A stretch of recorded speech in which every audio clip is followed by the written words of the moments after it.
Harry Kane is quickly closing in on being the greatest ever striker to play in the Premier League. If you ask me, he's had a better season than Erling Haaland.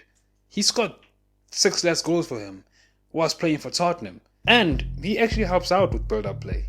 Doesn't just stand at the front of the goal waiting for someone to supply him.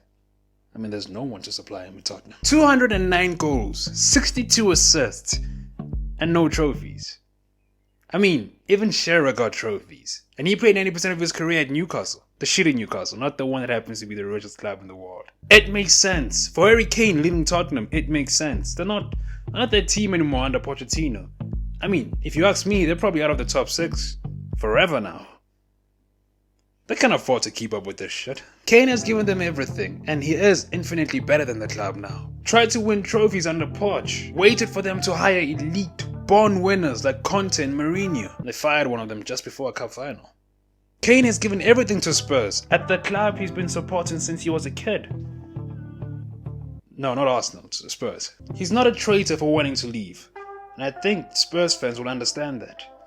But not Daniel Levy. It makes sense. If you're Levy or Tottenham, it makes sense. Why would you let go of the most important player in your squad? By far the most important player in your squad. It's not like Son is doing anything to help out. He contributed to 40% of Tottenham's goals this season. He is half the team. His likeness, brand, image brings the club an unquantifiable amount of revenue every season.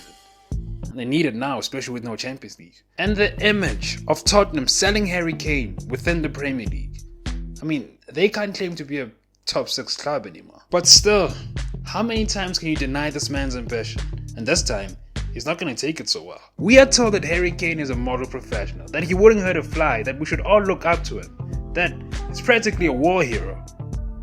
Are you sure about that? I don't know. I mean, he might want to sell me. He might be thinking, if I can get 100 million for you, then why not? You know? I don't blame him for this. He knows he's dealing with a tough negotiator who won't give anything to Kane. He won't offer an inch. Kane had to force Levy to let him go, to give him very little options, because he handed in a transfer request, pissed off his teammates and even pissed off the fans. If Kane was willing to do that in 2021 when you had Mourinho in charge, what's he willing to do when you have some random project manager and he has to stay there for how long? What does it do to your dressing room when your most important player doesn't want to be there anymore? It ruins next season.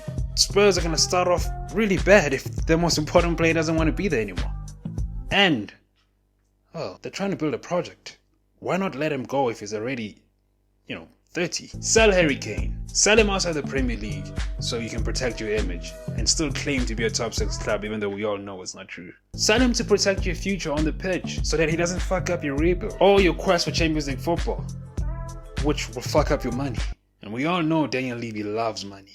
Sell him to protect his legacy so he doesn't have to force his way out and ruin what he's built at Tottenham. Yeah, I don't think Levy cares about that. But sell Harry Kane.